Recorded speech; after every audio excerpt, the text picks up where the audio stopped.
Здравствуйте! Лето неумолимо приближается, однако одна из его примет в Якутске никого из горожан не радует. Дело в том, что вместе с жарой заполыхает и городская свалка, и ее дым начнет застилать, как минимум, Хатынурях. Но есть в этом году одна все-таки отличительная черта. Вполне возможно, что вот эта беда надвинется на город, на нашу столицу республики в последний раз. Об этом, по крайней мере, шла речь на совещании в мэрии. Отчет об этом совещании займет большую часть передачи, а начнется она, как всегда, рассказом о наиболее значимых событиях дня. Здравствуйте. Президент Алроса Сергей Выборнов завтра впервые выступит перед Государственным собранием республики. Президент алмазной компании проинформирует о ходе выполнения двух постановлений парламента об экологической обстановке в зоне деятельности компании и о позиции Государственного собрания по проекту мирового соглашения по имуществу Алроса. Кроме того, Сергей Выборнов расскажет о развитии компании на 2006-2015 годы. Всего депутаты в ходе очередной сессии планируют рассмотреть больше 50 вопросов. Среди них доклад председателя Конституционного суда. Да, и кроме того прозвучит еще и отчет уполномоченного по правам человека в нашей республике Федоры Захаровой. Проиграв на «Золотой маске», наши актеры взяли реванш на другом всероссийском театральном фестивале «Орликин».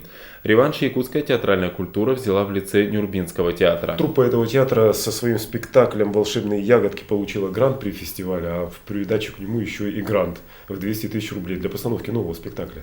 Кроме того, в номинации «Лучший художник» выиграл художник Нюрбинского театра Рудольф Прокопьев. Первый заместитель главы администрации Чурапчинского района оштрафован на 250 тысяч рублей за нарушение федерального закона о размещении заказов на поставки товаров, оказание услуг и выполнение работ для государственных и муниципальных нужд.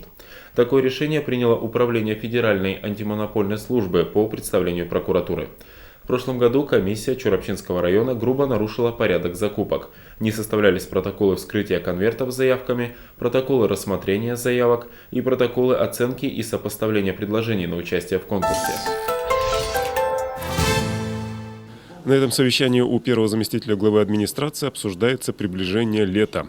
Увы, но одна из его примет в Якутске никого из горожан не радует. Потому что вместе с жарой снова заполыхает городская свалка, и дым начнет застилать, как минимум, Хатынурях. В очередной раз власти будут отвечать на жалобы населения. Но шаг сделан. И в этом году мы с вами услышим не только ссылки на тяжелое финансовое положение, неудачное место расположения города, одним словом, на историческую обреченность Якутска, но кое-что и новое. У нас город застроился стихийно, да? Поэтому эти моменты 375 лет назад никто не отражал, да и 40 лет назад никто не отражал. Свалку буквально пальцем показали, вот здесь говорит, и все. И, значит, мы завязались на этой схеме. Привязали к этому. Был чисто такой практический подход к делу, да? Поменьше теории, и никоим образом теория с практикой вообще не связана. Сказали, вот ты будешь возить, тресс-саночистка, гужевые повозки заменили на самосвалы, и все. Вот и все так и развивается у нас стихийно. Поэтому в результате у нас проблема культуры вообще в этом деле у нас никакой нет. Во всей России сегодня 2 миллиона с копейками свалок. И только 2 официально узаконены.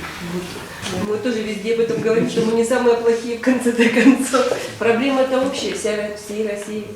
На этом полигоне осталось время, срок. Еще полгода, максимум 10 мест. Максимум год.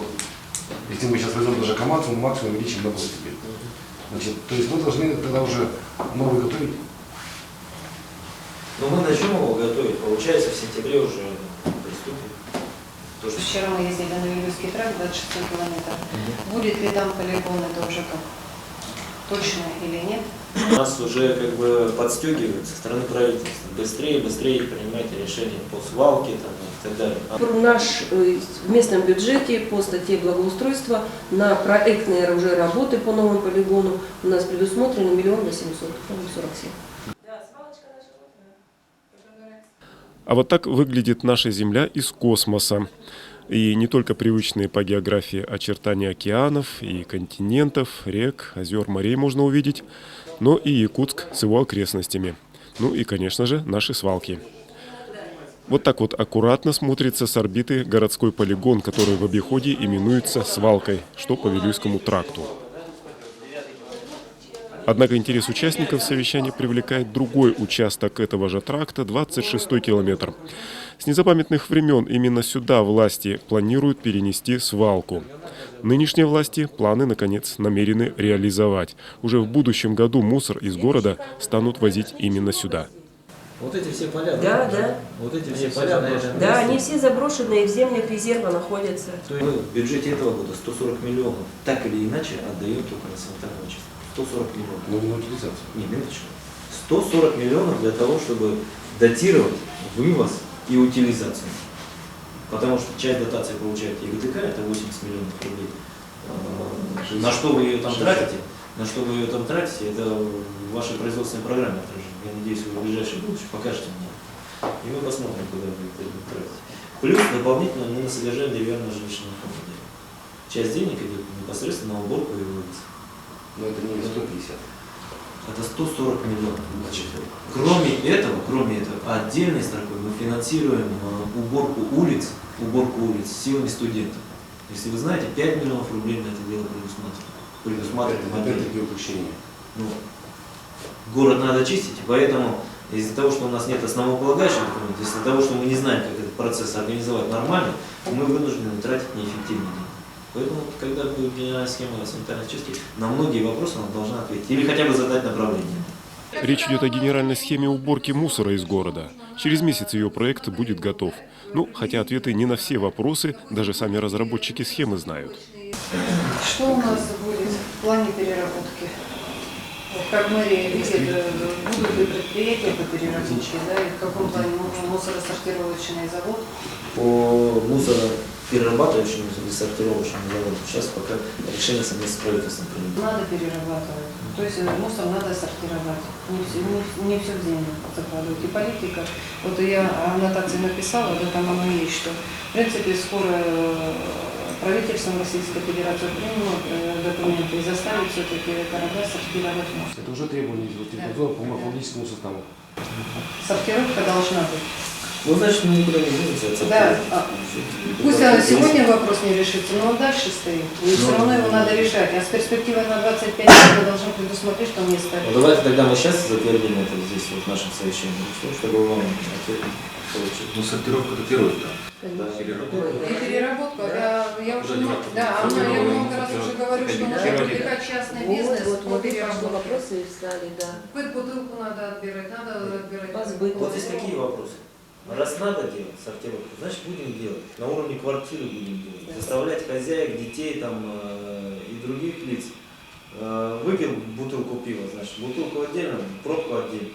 Правильно, Максим Съел Макарович. йогурт, пластмассу отдельно, фольгу отдельно. Правильно, Максим Макарович. Но смысл-то именно в цели сортировки, понимаете? Естественно, должен быть потом сбыт. Рассортировали мы, дальше-то что? Вот затратили мы с вами 20 копеек на эту сортировку. А смысл-то, что опять ее захоронить отдельно? Да, как бутылку, понимаете? Сбыт, вот именно, переработка и сбыт. Пластик в Китае можно. Санкт-Петербург пластик в Китай возит, а у нас Китай тут рядом.